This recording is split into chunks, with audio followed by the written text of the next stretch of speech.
It has been biblically and historically established that Nimrod was king of Babylon. Babylon, the Sumerians, and the Chaldeans, and all those that lived during that time frame is the earliest historical accounts that historians can study on the start of civilization, because everything else was wiped out because of the flood.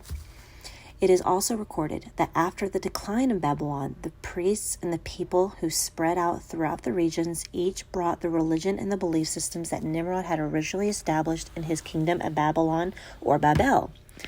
So if legends or fabricated stories about Nimrod's wife and reincarnated son is just something that's going around in these cultures and religions, it has to have come from somewhere, and I want to find out where it came from.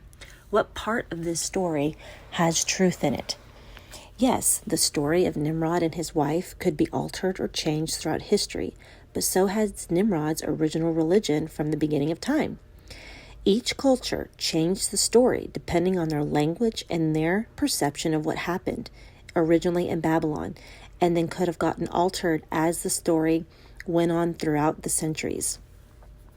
But we must not disregard the story of Nimrod's wife, who is a woman named Semiramis, the woman that is supposed to be his wife or his mother, depending on the legends.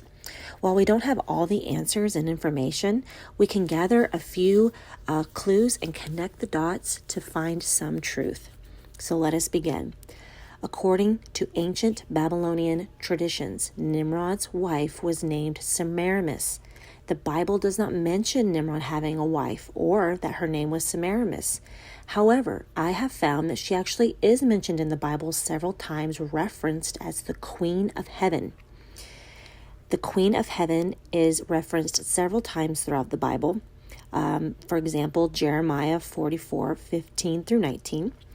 These are different scriptures located in the Bible when God is speaking to different prophets throughout the Bible, referencing the Queen of Heaven as a goddess that people were worshiping, and the Israelites were turning away from God and worshiping this deity. When I did the Greek study in the Strong Concordance of who the Queen of Heaven was, it's defined as queen. It references a few goddesses that this may have been referencing. These goddesses include Venus, Ishtar, Astarte, among others.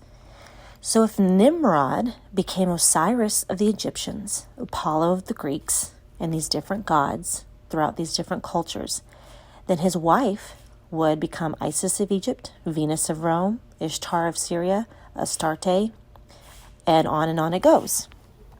So now we have a little biblical foundation as to how this theory or legend might have started about Nimrod's wife. These goddesses existed to some capacity. So Nimrod's wife or Semiramis must have existed in some capacity to have such a major influence on these major religions. According to ancient Egyptian and Babylonian traditions, Nimrod's mother was called Semiramis. They both were deified to be gods.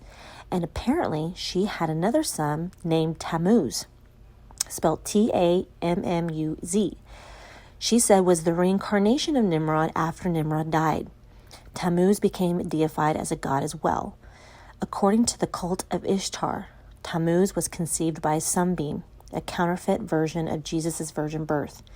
Tammuz became the third person in this false trinity. So you have the legend of Nimrod, his wife, and then their reincarnated son, once their father died. Interestingly, we do see the name Tammuz mentioned one time in Scripture in the book of Ezekiel. You can read the whole chapter yourself, just chapter 8, but the summary, the Lord is talking to the prophet Ezekiel and taking him through the temples of Israel, showing him all the abominations that they were committing. These abominations included idol worship, the burning of incense to these gods, and doing things in secret in the dark, and weeping for Tammuz.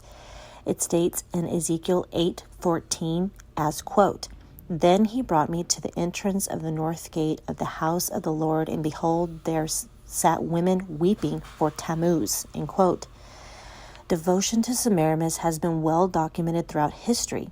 The image of the woman holding her infant son has been the object of worship throughout these different religious groups throughout ages. And according to the Congressional Medal of Honor Society website, America's own Statue of Liberty speaks of the legend. It states, quote, In addition to standing for liberty, she, the Statue of Liberty, is derived from the imagery of Queen Semiramis of Babylon, who is famed for her beauty and strength and wisdom, end quote. So in conclusion, yes, the story of this ancient queen has been exaggerated and changed throughout the centuries. However, her core truth is what remains and what I want to point out. And this doesn't change, which is she is the queen that existed in history. She is a biblical origin, and she is the Queen of Heaven, which the Bible states is reference to these prominent goddesses throughout history that all date back to the origin of Babylon, just like Nimrod, dating back to the origin of Babylon, and became these other gods, that these other religions. So has Semiramis, or the Queen of Heaven, became these prominent goddesses throughout cultures and religion. And in addition, their son or reincarnation of their son remains documented in history as well.